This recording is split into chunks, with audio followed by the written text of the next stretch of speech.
Hey guys, I get people who come into my office who, for a problem like anxiety or depression, maybe it's a problem with not sleeping, and they're telling me that they're using cannabis because it helps them with all of those problems. And so there are some truths that cannabis may help with the mood or make people feel a little bit better when they smoke, but just like consuming alcohol, or eating a Big Mac and fries from McDonald's, there are going to be some consequences for those actions, and so I'm going to educate a little bit about that. The reason people may use cannabis because it's a natural approach, which is great. I understand the natural approach to healing.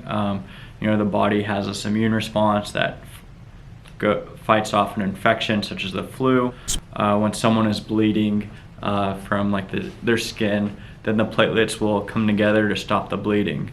So yes, the body tends to this natural response. Even back in 2700 before Christ, Chinese emperors were using cannabis as they thought that this could heal certain ailments of the body. Well, the brain actually has these cannabinoid receptors where molecules will talk to after to smoke. Some molecules like cannabidiol, also known as CBD, it's non-psychoactive component. So we're not really going to touch upon that here, but what we'll talk about is THC, or tetrahydrocannabinol. And the reason we'll talk about that is because it's the most psychoactive component, and many strains of marijuana have this component in it. Psychoactive meaning it talks to the receptors the most, and it's the type of receptor, the G protein coupled, that leads to a cascade of other responses in the brain. So if we have billions of neurons of receptors in these brains, they can connect and communicate with each other in ways that we don't really understand yet. So there's a good chance that THC can have other effects in the brain besides keeping one calm or relaxed, or whatever that reason the person's intention is using it. Naturally, the body and brain will produce small amounts of cannabis, and it binds to these cannabinoid receptors, and it helps people to have a sense of feeling calm.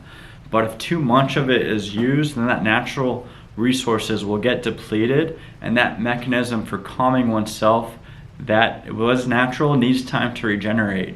And so, as with any process of addiction, taking more of the drug is just going to reinforce those depletion of that natural substance.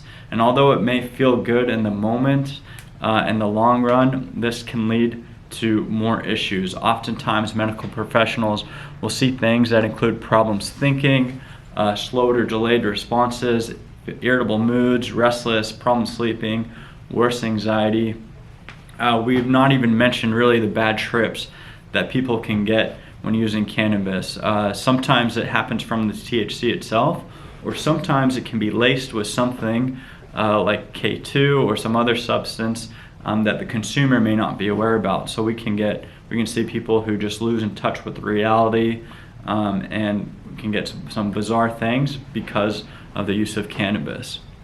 So too much of a good thing can be harmful to one's health. McDonald's, for instance, delicious burgers and french fries, parfaits, ice creams, all tasty and good stuff, but too much of this good stuff will lead to obesity, high cholesterol, diabetes, high blood pressure, heart attacks, and strokes. So some of the biggest concerns with cannabis uses in teenagers and young adults, some reports have shown that nearly 21% of adolescents use cannabis monthly, and 7% of high school seniors report using it daily or nearly daily. So the brain is consistently growing and developing and evolving over time, learning from one's past experiences, etc. And in particular, the parts of the brain that deal with planning and decision making, the prefrontal cortex in the front, and also a little bit deeper inside is the region that deals with emotional responses like the amygdala. So it's thought that this development of the brain is crucial up until one's mid-20s. In particular, the prefrontal cortex is thought to continuously be developing until about the mid-20s. So these parts of the brain is particularly vulnerable for the long-term consequences of the environment, including use of drugs. Well, brain studies have shown that people who smoked higher amounts of cannabis at younger ages, they have decreased brain sizes. These include regions like the learning and memory region or the hippocampus, also where fear and perception and emotions are greatly influenced, such as the amygdala, and also where planning and organization takes place in the prefrontal cortex. Also, studies have shown that the dopamine neurons become less responsive over time. So the notion that cannabis is a gateway drug is also backed up by scientific articles. Other things have shown it hinders people's ability to do well in school. It affects their drive or their motivation or the amount of education one will pursue. It increases one's chances of leaving school altogether. Also can lead to addiction, psychosis, or affects one's ability to think and solve problems. Also, there's an association with cannabis use in automobile crashes, so you have to be careful in taking it while driving. And moms who use cannabis during pregnancy can cause their babies to have poorer outcomes.